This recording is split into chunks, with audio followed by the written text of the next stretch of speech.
Olá pessoal, Shalom, graça e paz a todos. Estou aqui nesta ocasião para estar aí analisando o termo Bereshit em Gênesis 1:1 na tradução bíblica da BTX e compartilhando aqui com vocês algumas observações de forma aqui construtiva em relação a esta expressão e também a este texto bíblico. Segundo a descrição da imagem que temos em tela aí, temos a proposta de duas leituras de traduções bíblicas. A primeira leitura está contida na tradução bíblica da BTX, que diz assim: em princípio, Elohim Aleph Tav criou os céus e a terra. A segunda tradução bíblica é da NVT, que nos diz assim: no princípio, Deus criou os céus e a terra. Bem, o que eu quero estar comentando respectivamente sobre essas duas traduções aqui é que o que acontece? A segunda tradução, por exemplo, da NVT, é uma leitura comumente que está contida em outras versões bíblicas. Em contrapartida, a tradução da BTX é uma tradução um tanto quanto que diferenciada e única, se assim eu posso dizer. Mas a questão nem está realmente na forma que eles traduziram o texto. Mas sim, o que eu quero estar trazendo aqui de forma específica, algumas observações sobre um certo comentário que a tradução bíblica da BTX contém e que ela faz, respectivamente, sobre o texto de Gênesis capítulo 1 e o versículo 1, e especialmente, exclusivamente, sobre o termo Bereshit, que ocorre aí dentro deste texto bíblico. Então eu vou estar aqui compartilhando com vocês o comentário que eles fazem sobre esta expressão, e logo após trazendo aqui algumas observações sobre o comentário que eles possuem nesta tradução bíblica. O comentário da tradução bíblica da BTX, que traz sobre Gênesis 1:1, especificamente sobre o termo Bereshit, que ocorre neste texto bíblico, diz o seguinte: criação, Gênesis 1:1. Em princípio, nem no hebraico, nem no grego, texto massorético ou Septuaginta levam o artigo. O texto não registra Bereshit, no princípio, senão Bereshit, em princípio, deixando expressamente indefinido o momento da criação visível. E assim, deve-se aceitar e traduzir. Embora haja insistentes vozes a favor de incluir o inexistente artigo, outros tradutores vão mais além e opinam que, mesmo inserindo o artigo definido, a frase parece flutuar no ar, e o leitor sente que algo mais deve ser acrescentado para lhe indicar de que princípio se trata, e traduzem no começo de tudo, tratando de fixar o momento exato de todo o princípio. Compartilhamos com efeito que a frase hebraica flutua no ar. Porém, pensamos humildemente que é precisamente ali onde ela estava deixada.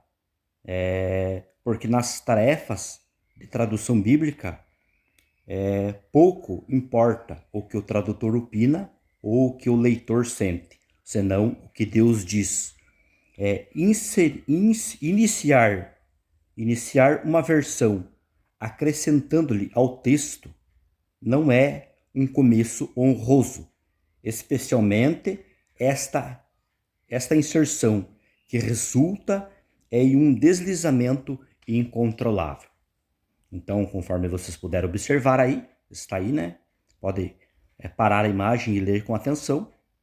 Existe uma crítica que eles fazem sobre as traduções bíblicas que vertem como no princípio, visto como eles mencionam que o texto não traz artigo definido nem no texto massorético, né, nem no texto hebraico e nem na Septuaginta. Nenhum dos dois leva um artigo.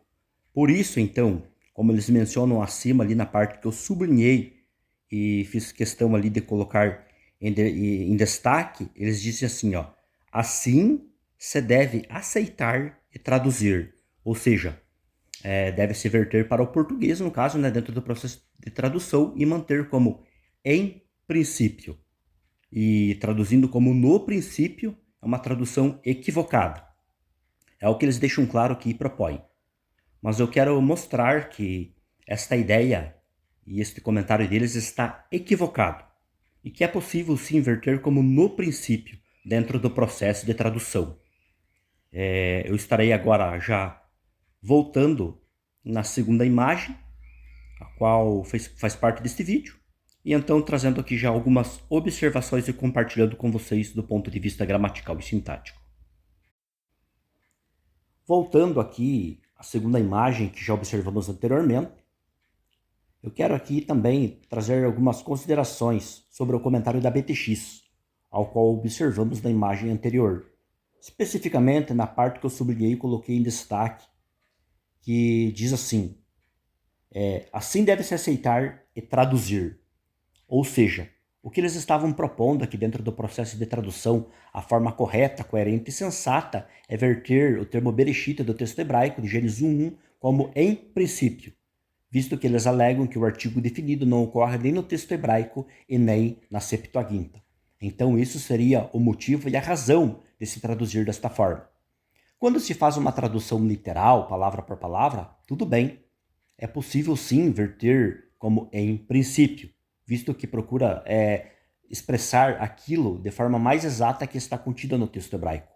Quando se foca já mais numa tradução dinâmica, pode-se traduzir perfeitamente como no princípio. Por quê? Porque se foca mais no sentido da estrutura sintática da frase, e não palavra por palavra.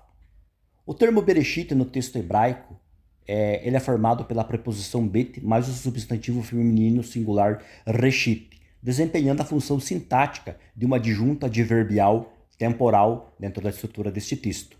Quando se traduz para o português dentro de um processo de uma tradução dinâmica, procura logo também se encaixar, fazer com que essa expressão, este termo, se encaixe e venha se adequar dentro de um formato que corresponda também, de certa forma, àquilo que está no hebraico.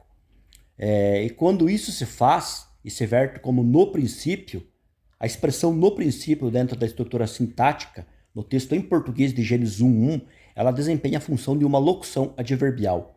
E locuções adverbiais, na maioria das vezes, dispensa artigo definido. É salvo rara as exceções. Não somente locuções adverbiais, mas também locuções prepositivas. Por exemplo, como ocorre lá do texto de João 1:1, no princípio.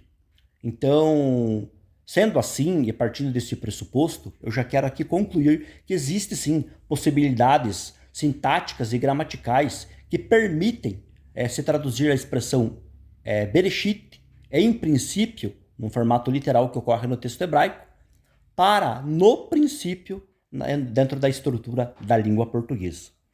Então, infelizmente, eles cometeram um equívoco ao fazerem aí essa crítica contra as traduções aí que acabam convertendo como no princípio.